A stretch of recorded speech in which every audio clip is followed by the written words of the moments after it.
तो बच्चों paper leak series की क्लास 2 और चैप्टर लाइट हम आज इसके जितने भी पीवाईक्यूज हैं वो देख लेंगे और 26 के अंदर में इन्हीं में से क्वेश्चन आने हैं। मैंने पहले भी कहा हुआ है इनमें से नहीं आया, अगर आपने नहीं पढ़ा तो आपसे समझिए पेपर के क्वेश्चन मिस हो गए, सवाल इन्हीं में से आने हैं बेटा।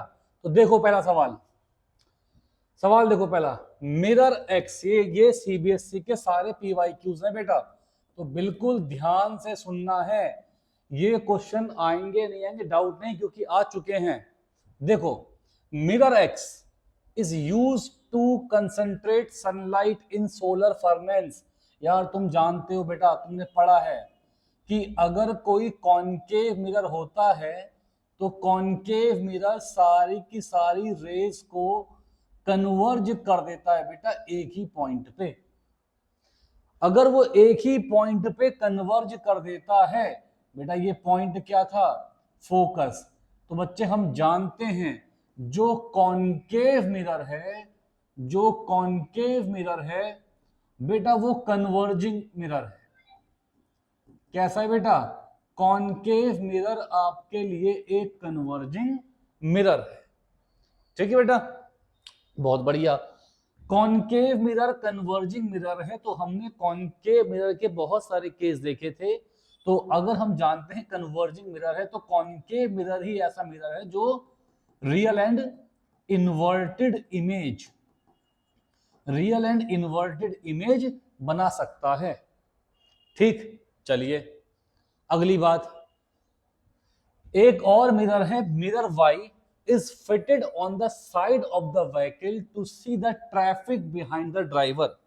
या रियर व्यू मिरर, हम यहां से बेसिकली हम जानते हैं यहां बात चल रही किसकी बेटा? रियर व्यू मिरर की। रियर व्यू मिरर जो है बेटा वो होता है convex mirror.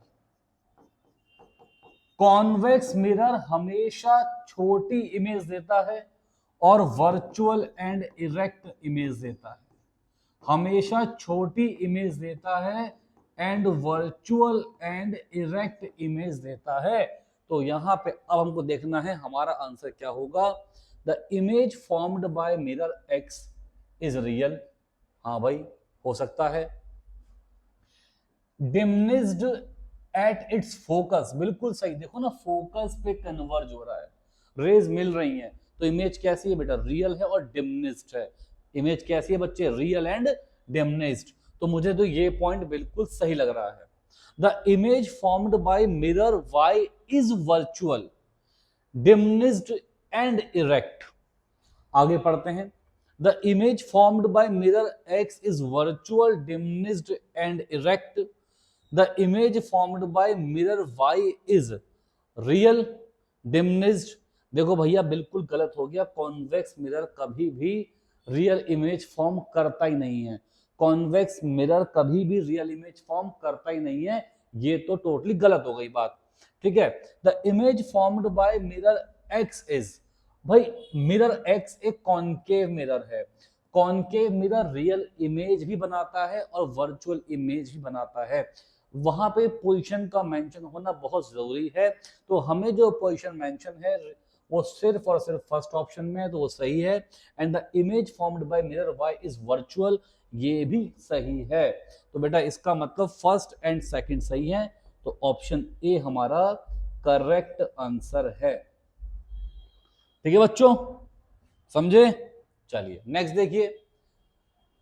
If the absolute refractive index of two media X and Y, ये लो भैया, refractive index of media x is 6/5, refractive index of media y is 4/3। वो कह रहा है कि रिफ्रैक्टिव इंडेक्स बताओ y का with respect to x।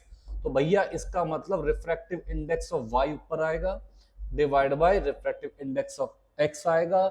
Direct formula है, कुछ भी इसमें अनोखी बात नहीं है। तो refractive index of y is 4/3, refractive index of x is 6/5। लो बच्चों, तो इंटू कर लेते हैं, 4 × 5 डिवाइड बाय 3 × 6। तो भाई साहब कितना आ गया? 10/9। और 10/9 मेरा क्या आ गया बेटा, पहला आंसर आ गया। ठीक है, तो सवाल नंबर 3 देखिए बेटा, an object is placed at a distance of 30 centimetre from the pole of a concave mirror. भाई साहब ये आपके पास एक कॉनकेव मिरर है, ये आपके पास एक कॉनकेव मिरर है। तो ऐसा नहीं कि बेटा सीधे ऑप्शन बोल देंगे, प्रॉपर हर एक सवाल कैसे सॉल्व होगा बताएंगे आपको यहाँ पे। तो बेटा अगर ये कॉनकेव मिरर, उसने कहा है कि जो ऑब्जेक्ट है बेटा, ऑब्जेक्ट यहां से, तो ऑब्जेक्ट डिस्टेंस बेटा, ऑब्जेक्ट डिस्टेंस हमेशा नेगेटिव होना है, ऑब्जेक्ट डिस्टेंस हमेशा नेगेटिव होना है। An object is placed at a distance of 30 centimetre from the pole of a concave mirror. तो भैया लो, यहां होता है पोल, तो यहां से ऑब्जेक्ट है 30 सेंटीमीटर, तो बेटा ये आ गया आपका u, और u बेटा ऑब्जेक्ट डिस्टेंस हमेशा नेगेटिव होता है। If it's real and inverted image is formed at 60 centimetre in front of mirror, इसका मतलब इस तरफ को ही कहीं पे इमेज भी बन रही है, और अगर इसे आप पोल बोलते हो तो इस तरफ की वैल्यू नेगेटिव होती है और इस तरफ की वैल्यू पॉजिटिव होती है अकॉर्डिंग टू साइन कन्वेंशन। ठीक है, तो यहां बच्चे जो इमेज डिस्टेंस है, अब देखो यहां जो इमेज डिस्टेंस है यार वो क्या है, वो है 60 सेंटीमीटर, और पोल से इस तरफ जो भी है सब नेगेटिव है। तो बेटा v की वैल्यू कितनी हो गई, -60 सेंटीमीटर। वो कहता है यार फाइंड द फोकल लेंथ। अब दुनिया को पता है बेटा मिरर फॉर्मूला, मिरर फॉर्मूला दुनिया को पता है, ये है 1/f बराबर 1/v प्लस 1/u। अब हम बोलेंगे इसे 1/f बराबर 1/v प्लस 1/u। तो 1/f देखो 30 का और 60 का एलसीएम 60 आएगा, यहां -1, यहां -2, यहां -3/60। इट इंप्लाइज कि 1/f बराबर 1/20। तो बच्चों f कितना आ गया, -20 सेंटीमीटर। तो ये ऑप्शन बी यहां पे हमारा आंसर हो गया। ठीक है, देखिए an absolute refractive index of water and glass is 4/3 and 3/2 respectively. If the speed of light in glass, the speed of light in water, मुझे नहीं पता ये इसने क्यों दिया है, शायद कंफ्यूज करने के लिए दिया हो, क्योंकि इतने से मेरा काम हो जाएगा। वो कह रहा है कि यार absolute refractive index, absolute refractive index ये आपको दिया हुआ है बच्चों। एब्सोल्यूट रिफ्रैक्टिव इंडेक्स का जो फॉर्मूला होता है वो होता है speed of light, speed of light in air divided by speed of light in medium. अब आपको किस मीडियम की बात कही गई है, वाटर की बात कही गई है, तो वाटर यहां पे लिख लो, और यहां पे भी किसका आएगा इंडेक्स, वाटर का आएगा। इंडेक्स क्या है बेटा वाटर का, 4/3। कितना होता है ये, speed of light in air तो फिक्स है बेटा, वैक्यूम और एयर में स्पीड फिक्स है लाइट की, 3 × 10⁸ मीटर पर सेकेंड, 3 × 10⁸ मीटर पर सेकेंड अपॉन में x। चलो भैया अब कर दो क्रॉस मल्टीप्लाई, तो x इक्वल टू होगा 9 × 10⁸ तो इट इंप्लाइज की x इक्वल टू 9/4 10⁸ मीटर पर सेकेंड। तो 9/4 अच्छा ये रहा ऑप्शन, को पूरा नहीं लिखा हुआ, ऑप्शन ये है 9/4 × 10⁸ मीटर पर सेकेंड। ये हमारा बच्चों करेक्ट ऑप्शन आ गया। इस सीरीज के सवालों में से आपको बोर्ड्स में क्वेश्चन पक्का मिलने हैं। आपके अगर 20 एमसीक्यू हैं तो आप ध्यान रखिएगा 80% एमसीक्यू सीरीज से आपको मिलेंगे। बहुत अच्छे सुनना है सीरीज को, बहुत अच्छे से पढ़ना है, आपको 80% एमसीक्यूज इसी में से मिलने वाले हैं। An optical device x is placed in the path of a narrow parallel beam of light. If the emergent beam of light displaced laterally, बेटा याद होगा एक टर्म पढ़ी थी आपने लेटरल डिस्प्लेसमेंट, आपको याद होगा एक टर्म पढ़ी थी आपने लेटरल डिस्प्लेसमेंट, और वो टर्म पढ़ी थी आपने ग्लास स्लैब के लिए। तो देखिए बेटा, देखिए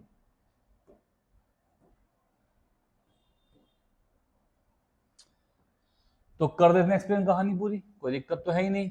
ये आपको पता था, ये कैसी रे है, ये नॉर्मल रे। बच्चों यहां से इस पे रे पड़ी, ये एंगल ऑफ इंसिडेंस, इसको अपन ने नाम दिया इंसिडेंट रे। तो लगभग लगभग ये क्वेश्चंस करते करते आपका टॉपिक भी आधे रिवाइज हो जाएंगे, ठीक है। यहां से फिर ये बेटा बच्चे कैसा मीडियम था, ये था रेयर मीडियम, क्योंकि ये एयर थी ना, एयर, ठीक है। फिर यहां पे डेंसर मीडियम था, तो डेंसर मीडियम था तो इसीलिए जो रे थी वो टूवर्ड्स नॉर्मल बैंड हो गई। क्या हो गई? टूवर्ड्स नॉर्मल बैंड हो गई। फिर इस पॉइंट पे ये नॉर्मल था, इस रे का अपन ने नाम दिया था, अगर याद हो तो, रिफ्रैक्टेड रे। बच्चे क्या नाम था इसका? रिफ्रैक्टेड रे। और यहां से फिर से, क्योंकि अब रे ट्रेवल कर रही थी डेंसर से रेयर मीडियम में, अब रे ने ट्रेवल किया डेंसर से रेयर मीडियम में।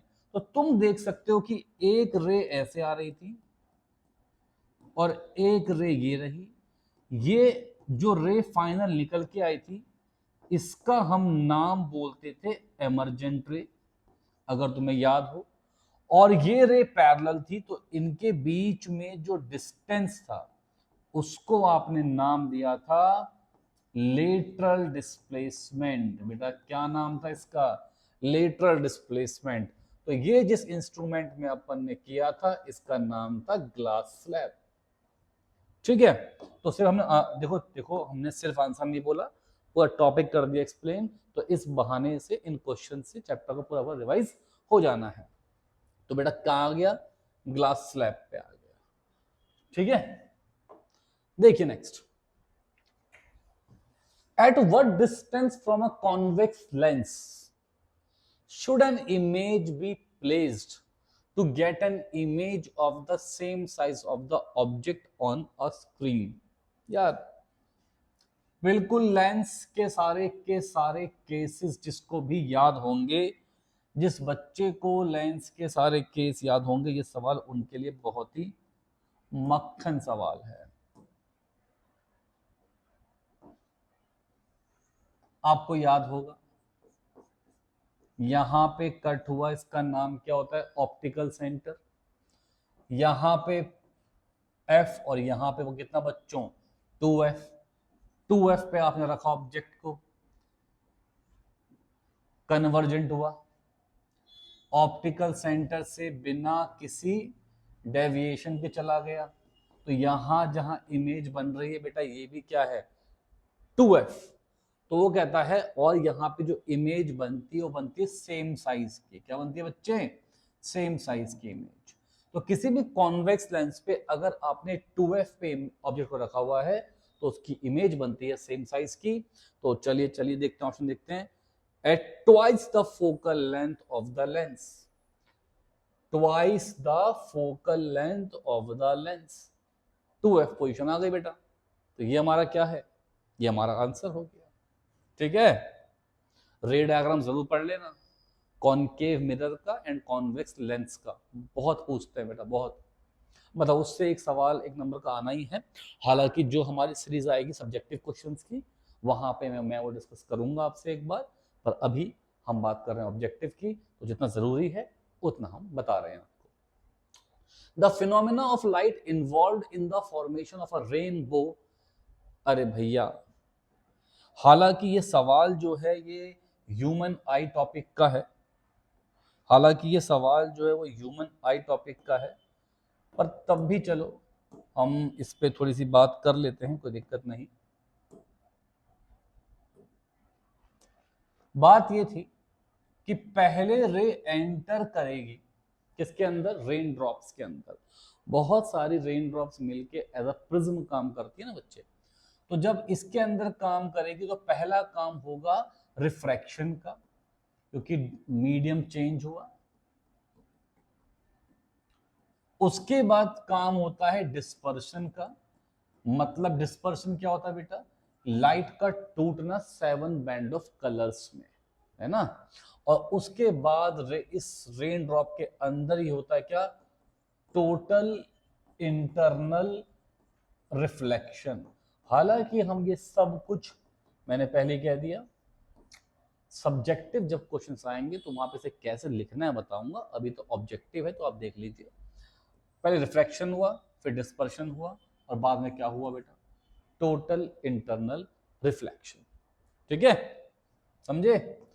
देखो नेक्स्ट सवाल, बिल्कुल सेम सवाल मैंने आज किया है। मैं ये चाहूंगा कि पहले आप लोग इसको पॉज करें वीडियो को और पहले सॉल्व करें और फिर चेक करें कि आपका आंसर सेम आता है कि नहीं आता है।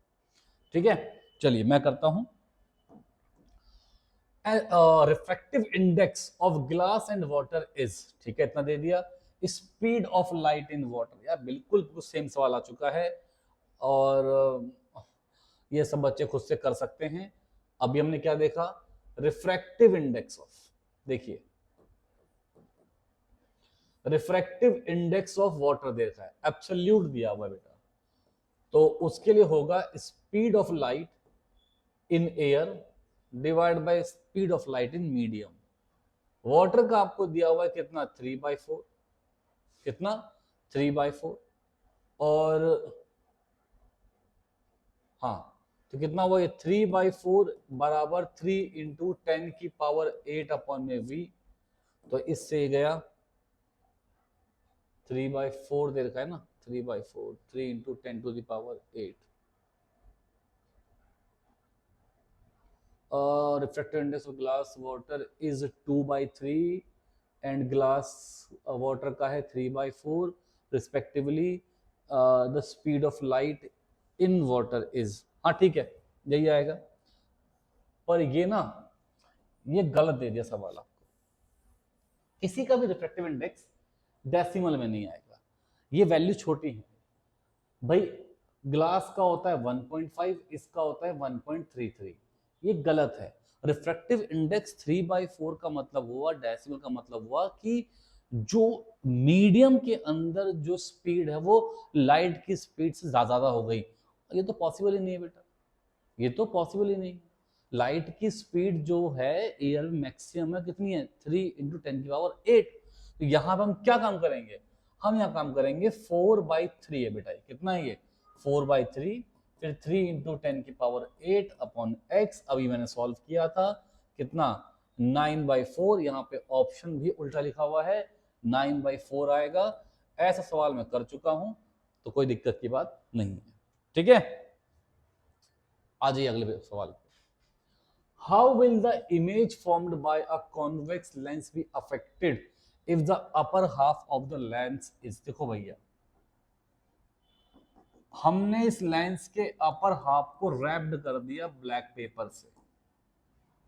अब क्या फर्क पड़ेगा बेटा, फर्क कुछ नहीं पड़ेगा। कोई ऐसा नहीं कि रे यहीं से आ रही है, रे नीचे से भी आती है, ठीक है ना। तो होगा क्या, इमेज तो जहां बननी थी वैसी बनेगी, जितनी बनी उतनी बनेगी। पर अगर लाइट कम हो जाती है, अगर लाइट कम हो जाती है तो जो ब्राइटनेस है इमेज की, जो इंटेंसिटी है इमेज की, वो डाउन हो जाती है। ठीक है, देखिए the size of the image formed will be 1/2, गलत। The image of upper half of the object will not form, गलत। the brightness of the image reduced, चलो देखते हैं, the lower half of the inverted image will not form, गलत से भी। फर्क सिर्फ किससे पड़ा, ब्राइटनेस ऑफ द इमेज कम हुई, इमेज हाफ बन जाएगी, ऐसा नहीं होता, ऐसा नहीं होता। ठीक है बेटा, ये सवाल भी ह्यूमन आई का है, तब देखेंगे। कहता है an object is placed in front of a convex mirror at infinity. भैया एक ऑब्जेक्ट को एक कॉन्वेक्स मिरर पे इन्फिनिटी पे प्लेस किया गया तो भाई साहब कन्वर्ज होके जो इसकी इमेज बनेगी वो फोकस पे बनेगी। तो कहता है कि साइन कन्वेंशन क्या होगा, फोकल लेंथ। भाई यहां फोकस बन रहा है तो इसे मैंने कहा था पोल, मैंने कहा था पोल के इस तरफ सब नेगेटिव, पोल के इस तरफ सब पॉजिटिव, पोल के इस तरफ सब नेगेटिव, पोल के इस तरफ सब पॉजिटिव। तो ले बेटा यहां पे इस तरफ को क्या है बेटा, फोकल लेंथ है, और वो फोकल लेंथ क्या आ गई, पॉजिटिव आ गई। क्या आ गई बेटा, पॉजिटिव आ गई। And image distance, image distance यार, इमेज कहां बन रही है, इमेज भी तो पोल के इस तरफ बन रही है। तो ले बेटा इमेज डिस्टेंस भी क्या आएगा, पॉजिटिव आएगा। भाई साहब तो दोनों ही क्या हैं, पॉजिटिव हैं, दोनों ही क्या हैं, पॉजिटिव हैं। सही है बात। A student to obtain erect image। चल एक बार लेंस फॉर्मूला लगा, सॉरी मेरा फॉर्मूला लगा, सवाल को ट्राई कर, फिर सवाल मैं करता हूं।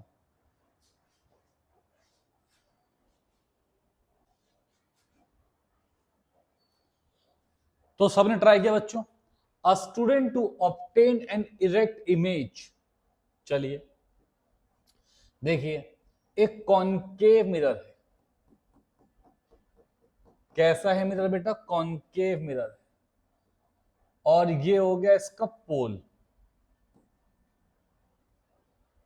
और फोकल लेंथ 10 सेंटीमीटर। कॉनकेव का जो फोकल जो एफ है, जो फोकल लेंथ है वो कितनी बेटा, 10 centimetre.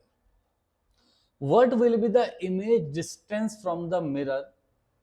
What will be the image distance from the mirror? An object and अच्छा उसको ठीक है ठीक है ठीक है, एक उसको एक इरेक्ट इमेज फॉर्म करनी है। अरे अपन जानते हैं बेटा जब पोल के और फोकस के बीच में ऑब्जेक्ट होता है ना, जब पोल के और फोकस के बीच में ऑब्जेक्ट होता है तो कॉनकेव मिरर में जो इमेज बनती है वो बनती है बिहाइंड द मिरर, और वो जो इमेज बनती है वो बनती है बेटा वर्चुअल एंड इरेक्ट। वो इमेज है वर्चुअल एंड इरेक्ट। तो इसका मतलब ऑब्जेक्ट को फोकस से आगे रखना होगा। अगर ऑब्जेक्ट को फोकस से आगे रखना होगा तो हमारे पास ऑब्जेक्ट डिस्टेंस क्या होना चाहिए, लेस देन 10 सेंटीमीटर। और रेनबो, हालांकि बेटा ये भी ह्यूमन आई का है, चलो पढ़ लेते हैं। अ rainbow is an artificial spectrum of white light appearing in the sky after a rain shower. बिल्कुल गलत है। रेनबो तो एक नेचुरल स्पेक्ट्रम है, आर्टिफिशियल स्पेक्ट्रम नहीं है। वो कैसा है, नेचुरल स्पेक्ट्रम है। तो ये तो गलत हो गया statement. Water droplets act like small prism. अभी मैंने कहा था कुछ देर पहले भी, जो यहाँ पे जो ड्रॉपलेट्स हैं वाटर के वो काम करते हैं एक स्मॉल प्रिज्म की तरह। तो ये बिल्कुल सही बात है। तो यहाँ पे मैं कहूंगा कि भाई assertion is false but reason is true। assertion is false but reason is true। ठीक है, ये भी ह्यूमन आई का, ह्यूमन आई देखेंगे बेटा इस टॉपिक को। अभी आगे बढ़ते हैं। An object is placed at a distance of 60 centimeter from a concave lens। ये लो भाई,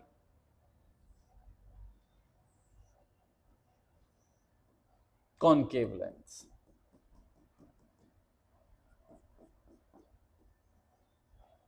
यहां आ गया ऑप्टिकल सेंटर। कॉनकेव लेंस में अगर आप देखेंगे तो कॉनकेव लेंस में ये एक डाइवर्जिंग लेंस है। कॉनकेव लेंस एक डाइवर्जिंग लेंस है। अगर आपने इसे बैकवर्ड एक्सटेंड किया तो जो इमेज बनेगी वो कहीं यहां बनेगी, तो यहां कहीं फोकस होगा। तो ऑप्टिकल सेंटर के इस तरफ, तो इसका मतलब इसकी जो फोकल लेंथ है वो नेगेटिव में आएगी और वो दे रखी है आपको -30 सेंटीमीटर। ऑब्जेक्ट डिस्टेंस तो भाई कोई सा भी मिरर हो, कोई सा भी लेंस हो, ऑब्जेक्ट डिस्टेंस तो हमेशा नेगेटिव होगा। तो यहाँ पे जो u है वो कितना है बच्चों, -60 सेंटीमीटर। यूज लेंस फॉर्मूला, अरे तो आसान है यार, 1/f equals to 1/v minus 1/u। ये क्या होता है, लेंस फॉर्मूला होता है, लगा देते हैं। 1 में -30 is equals to 1/v minus 1 में u, तो -1/30 बराबर 1/v प्लस 1/60। इसे यहां ले जाओ तो 1/v, इसको यहां ले गए तो -1/30 माइनस 1/60। तो 1/v, देखो 30 का और 60 का एलसीएम कितना आ रहा है, 60। यहाँ कितना हो गया -2, यहाँ कितना हो गया -1। 1/v minus 30/60, 1/v minus 1/20। तो यहाँ पे v कितना आया बच्चों, -20 सेंटीमीटर। कितना आ गया, -20 सेंटीमीटर। तो शायद अब ये जो क्वेश्चंस आ गए हैं ये सब्जेक्टिव सीरीज के आ गए हैं बेटा, और सब्जेक्टिव सीरीज के क्वेश्चंस तो हम सब्जेक्टिव में ही करेंगे। अभी आप लोगों को ये मैंने इंपॉर्टेंट एमसीक्यूज बताए जो आपको याद होने चाहिए, और वो एमसीक्यूज, ठीक है, वो एमसीक्यूज याद कर लेना, इंपॉर्टेंट है। और रिफ्रैक्टिव इंडेक्स के आधार पे, रिफ्रैक्टिव इंडेक्स के आधार पे मैं आपको लिख के दे देता हूं ये बात कि रिफ्रैक्टिव इंडेक्स के आधार पे एमसीक्यू 100% आना है। रिफ्रैक्टिव इंडेक्स के आधार पे एमसीक्यू 100% आना है, और एक आना है पुत्र रे डायग्राम के बेस पे। एक आना है किसके बेस पे, रे डायग्राम के बेस पे। ध्यान रखिएगा, ये 2 से तो क्वेश्चन पक्का पक्का आने हैं, और बाकी जो मैंने कहूंगा ध्यान रखिए। चलिए कल मिलते हैं।